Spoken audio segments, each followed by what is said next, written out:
Well, congratulations. If you've gotten this far, you have completed phase 2 of the Ultimate Impact Growth Plan. You say, well, what's next? Well, phase 3, of course. Well, what is phase 3?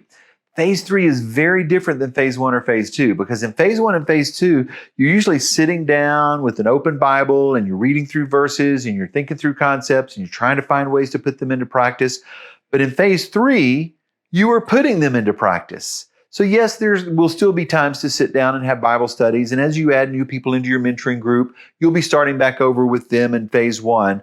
But if you're in phase 3, even though you're leading someone else through phase 1 or 2, you need to be out there living the life. You need to be out there being like Jesus, doing ministry, sharing your testimony, sharing the gospel, prayer walking, all these things that we've talked about. And we need to keep the same focus that we started with, and that is upward, inward, and outward.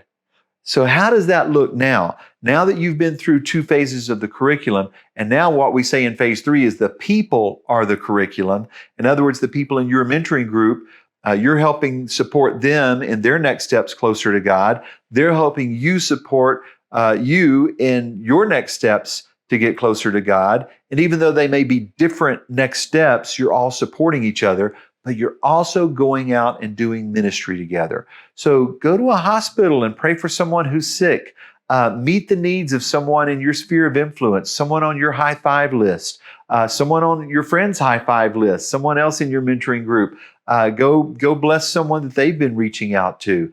Invite someone into your simple church or your mentoring group, all these kind of things. But keep getting together with your mentoring group. Just because we're not sitting down studying the Bible every week doesn't mean that we don't keep getting together and refreshing ourselves on these things. So I've come up with a list of questions. Some are directed upward, some are inward, some are outward. And they're right there in your notebook in the epilogue of the phase 2 materials, the first 40 days of impact.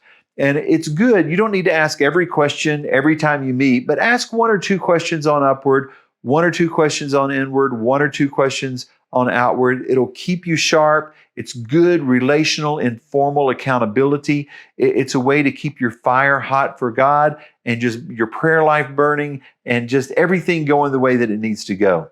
So as you move into phase 3 now, think about you are equipped enough to share your testimony, to share your faith, to share the gospel, to lead someone to the Lord, to baptize them, to engage them in a mentoring relationship, to begin helping them through phase 1 and phase 2 and eventually to phase 3 and multiplying that out. And that's how we're going to win the world for Jesus.